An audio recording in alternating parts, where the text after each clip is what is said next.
Hey YouTubers, what's up? It's me, yours truly. I am back to post a quick video response to Jeff's thread that he put up about 3 or 4 days ago asking about your favorite album covers. I know he kind of asked the question about, or said he wasn't quite sure if we had done that before, and I think we did have that question in some thread 100 threads ago. You know, there's so many out there, it's kind of hard to even keep track of what's been asked and what hasn't. But I think, like a lot of those questions, it is good to kind of ask them over again and bring them up again, because if you guys are like me, which I'm sure a lot of you are, the answers you gave to a question 5 months ago, or heck, last week for that matter, won't be the same answers you give right now. So, good question to bring up again, Jeff. Here's my response, and let me know what you think. Playing in the background, Talk, name of the group, name of the album is It's My Life. Just some more of my passionate love from the 80s. I think this came out in 1984, and I think It's My Life was probably their biggest hit, so that's what's playing in the background. But let me kind of jump right into it. First one here, I don't have an album or an LP because it hasn't been pressed, which I so wish they would, and it would be Godsmack's 4 cover. I absolutely love this. I mean, number one, I love the Godsmack symbol. I mean, I have it tattooed in the middle of my back.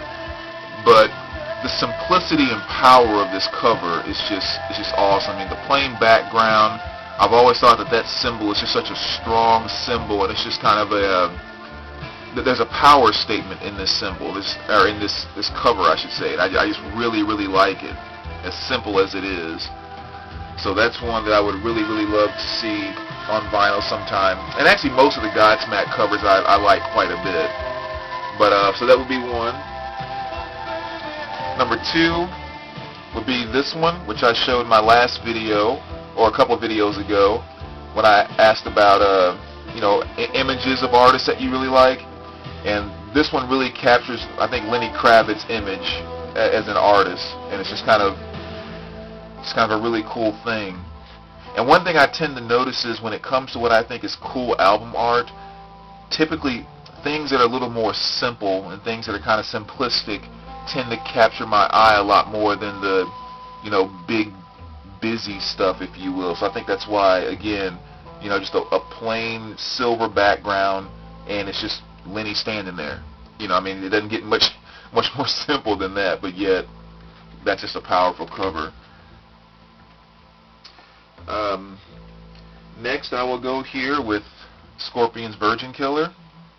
Again, kind of a simple cover, black background, with a half-naked little, not half-naked, all the way naked, little young girl there. And again, the simplicity of it, and yet just kind of the shock value, the inappropriateness of it. Just completely and totally not caring about being PC whatsoever. That definitely makes it a very bold cover. Because I think I have it here. Hold on. Gotta keep my scorpions down here. Yeah, there it goes. This is what the cover ended up being like, was this here. So this was the original, which was kind of cool. So again, just the bold nature of that cover makes it one of my favorites. Next here, Smashing Pumpkins' Melancholy and the Infinite Sadness. Simply put, this cover gives me the creeps, and I don't know what it is about it. It's just something very Alice in Wonderland gone wrong. I don't know, maybe it's just the dark nature of the sky in the background, and I don't know, just a lot of creepiness for me in that, which again is kind of cool, something that really captures me. And the little booklet inside that has the rabbits and everything in it, same thing. It's creepy.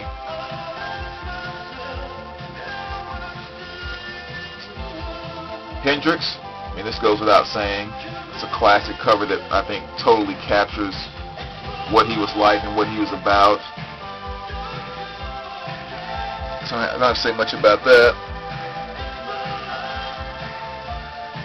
Disturbed, The Sickness. I don't think this is one I included last time I answered this question, but it definitely stuck out this time as I was thumbing through some things. I mean, I remember the first time I saw this, I actually saw the cover probably 6 months, maybe even close to a year before I actually decided to check out the band. But, even then, it was one of those things where I had no idea the name of the band, I had no idea of their music or whatever else, but I could have told you at that time, oh yeah, I've seen that cover, and I've, so I think it was just something that really captured my attention even before I knew who they were. But, so that's Disturbed. And by the way, I do have 2 sealed copies of these, so if someone is interested in trading something or, whatever, let me know. That they're both sealed, so just kind of let me know. But it's really not a shock, too, that I like this, because when you look at stuff like other Godsmack covers, the same guy that did this, the same guy that did some of these other Godsmack covers as well. So I guess it kind of sums up why I like Godsmack covers and I like the Disturbed so much. But matter of fact, I think that's actually him, that he did the posing himself for this particular album cover. Which is kind of cool. Next here, going back to kind of the simplicity that I love so much, Coltrane's Love Supreme. Exact same thing. I mean, not obviously, but this is my favorite jazz album of all time, no question about it. And just the simplicity of it again. I mean, it's a black and white cover of just a raw face shot of John Coltrane. I mean, it doesn't get any simpler than that. But yet, it's something inside that simplicity that draws in all the power. I don't know.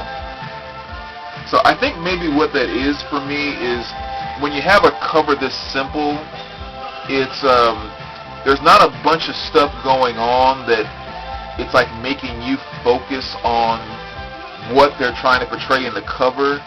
I think a lot of times when you keep a cover this simple, to me what that kind of does is kind of like the saying, no one can scare you better than you can scare yourself. Like if you can get inside your own head, you can scare yourself better than any filmmaker or whatever ever could, that type of thing.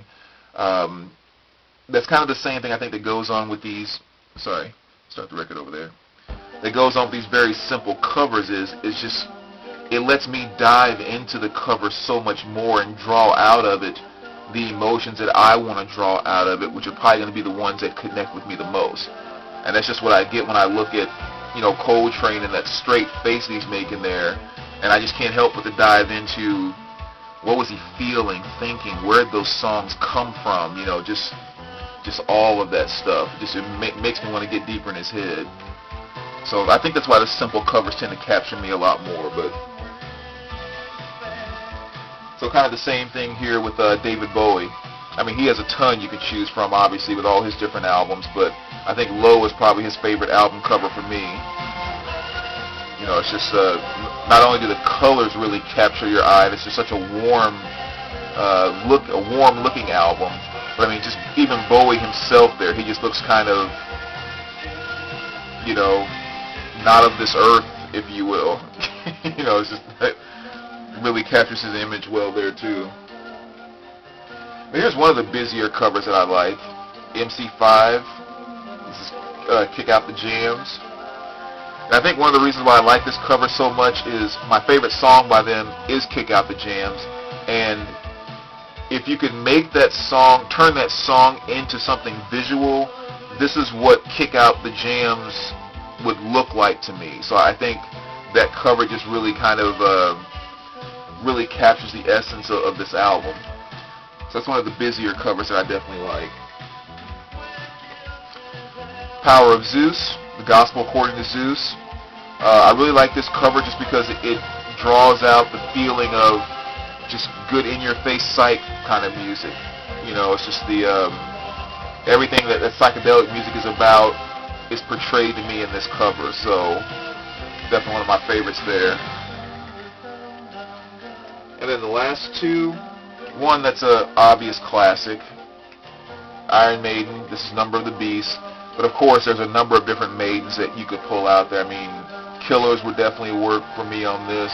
Somewhere in Time would be another cover that I really love. But this is probably one of the more classic ones, which is Iron Maiden, Number of the Beast. you know, and it's just the whole theme thing with Eddie and all the stuff they've done over their career. I mean, Maiden, just from an album cover and image perspective, there's no other like them at all, and probably never will be. But so that's definitely one. And last but not least, kind of going back to the simplicity I was talking about, Daft Punk. This is definitely one of my favorite album covers. And again, it's strange because it seems so simple. I mean, a black background with like this melted metal that they used to write the name, and then there's these, you know, hot highlights that make it look kind of melted with different colors and everything.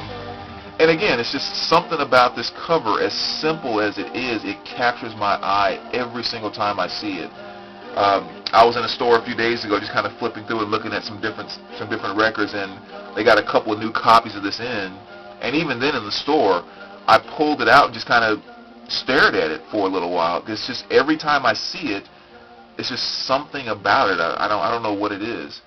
And I really think that's where the genius of the album artwork comes into play, when you can do something that simple, a black cover, write our name, and yet it could be that powerful. So that would be definitely one for me there. But anyway, those are my answers. Probably definitely different than the last time I answered that question. And like I said, if you ask it again next week, I'm going to probably give you quite a few different ones there as well. But thanks for posting the thread, Jeff. Let me know what you think, and I will talk to you guys later. All right, take care, guys.